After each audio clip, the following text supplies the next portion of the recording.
It had been 5 long years since my divorce, and in those 5 years, I had learned to sleep alone. Not peacefully, not happily, just alone.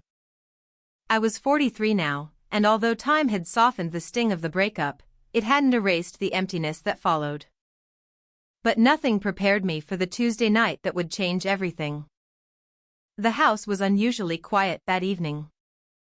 I felt the familiar weight of exhaustion pressing down on me like a heavy blanket. When I finally crawled into bed, the silence wrapped around me the way a winter coat wraps around cold shoulders, warm yet isolating. It was the kind of silence I had grown used to. A silence that belonged to a woman who had spent too many years holding her breath in an empty home. But that night, the silence didn't last long. A soft, hesitant knock echoed through my room. My eyes fluttered open. I pushed myself up, disoriented, blinking into the darkness. "Hello?" I called out gently. A quiet voice answered. "It's Liam, may I come in for a moment?" His voice was low, almost fragile. Liam, my tenant. He had moved into the spare room 3 months earlier, a young man of 22 who worked late hours and kept mostly to himself. His presence had brought a sense of life back to the house, not romantic, not inappropriate, just the simple presence of another person breathing under the same roof. When the door creaked open, I saw him standing there in loose-fitting pajamas, his expression uncertain. "What's wrong?" I asked softly. He hesitated before stepping inside.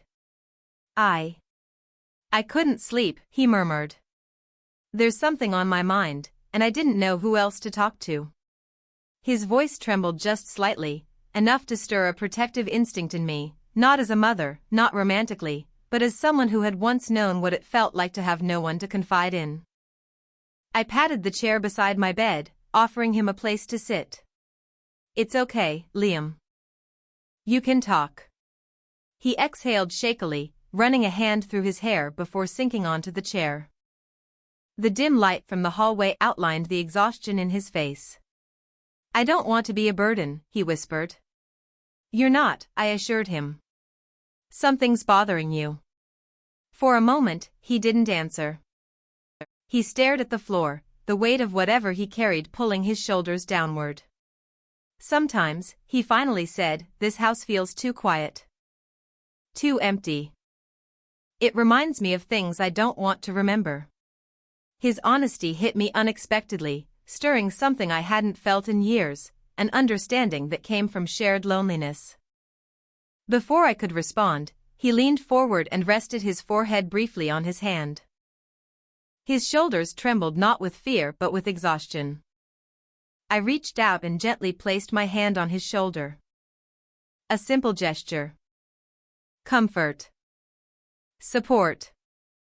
Nothing more. He inhaled deeply, grounding himself. "Thank you," he whispered. I just needed a moment to not feel alone. After sitting quietly for a minute, he stood. "Sorry for waking you," he said. "I'll let you rest." "It's all right, Liam. Get some sleep." He nodded and slipped out of the room. But I couldn't fall asleep again. The quiet after he left felt different, charged, confusing. It wasn't attraction. It wasn't fear. It was the weight of knowing someone under my roof was carrying wounds deeper than he let on. The next morning sunlight crept into my room, nudging me awake. The memory of last night hovered in my thoughts like a fog I couldn't shake. When I entered the kitchen, I found Liam already there, sitting at the table with a mug of coffee he'd made himself. He looked tired, almost embarrassed. "Morning," he said quietly. "Morning," I replied, trying to sound normal. As I cooked breakfast, I felt his gaze land on me, not in a way that made me uncomfortable, but more like he was checking if I was upset with him for waking me. His voice broke through the silence. "About last night. I'm sorry. I shouldn't have disturbed you." "You didn't," I said firmly. "Everyone needs someone to talk to sometimes." He shifted in his seat, uncertainty flashing across his face. "Most people don't say that," he muttered. "Well," I said, placing a plate of pancakes in front of him, "I'm not most people." A small smile tugged at the corner of his mouth. But behind it, something else moved. A worry.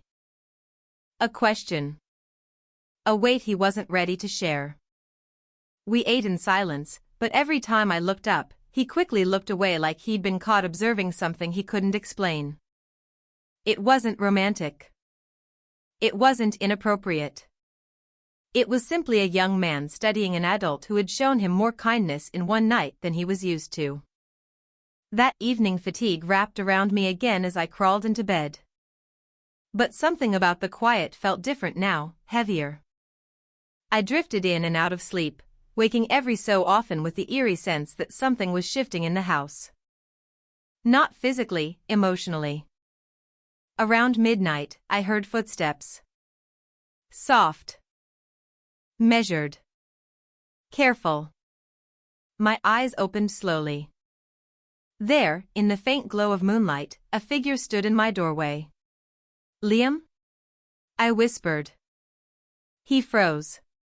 "I'm sorry," he said, voice trembling. "I didn't mean to scare you." "What's wrong?"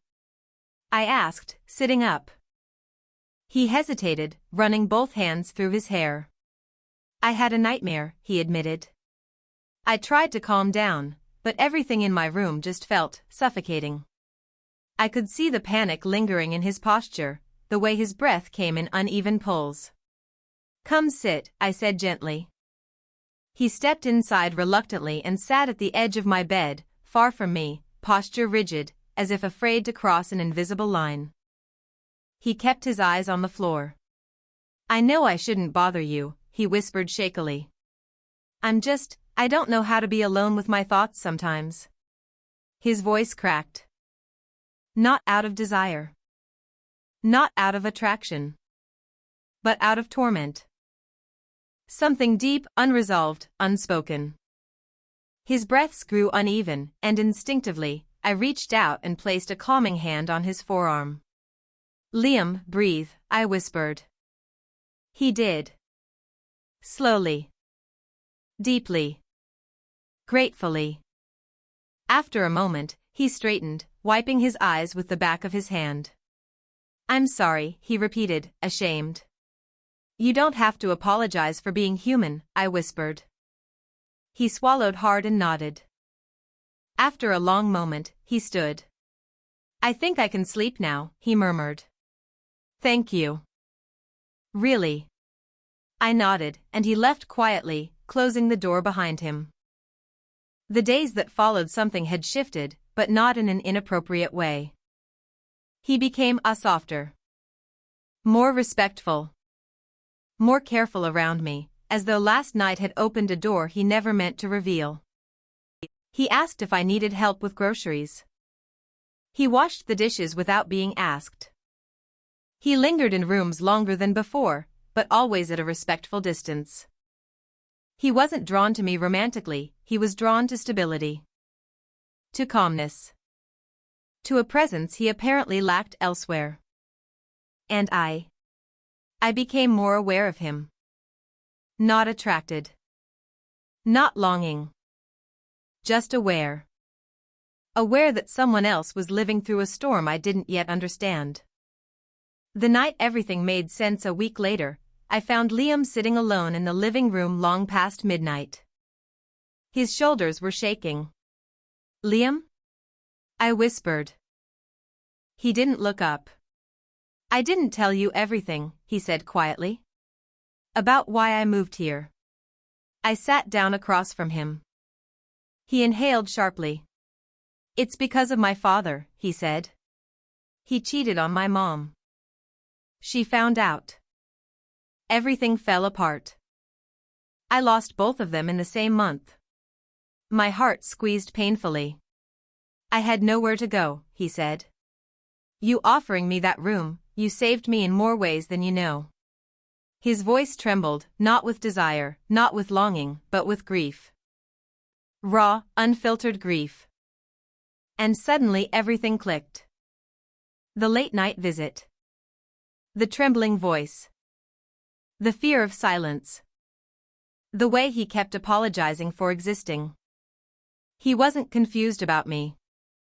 He was afraid of losing stability again. He wasn't seeking closeness with me, he was terrified of reliving the abandonment he witnessed. I leaned forward and spoke quietly. "You're safe here, Liam." His lips trembled. "Thank you," he whispered. And for the first time in weeks, I saw relief wash over his face.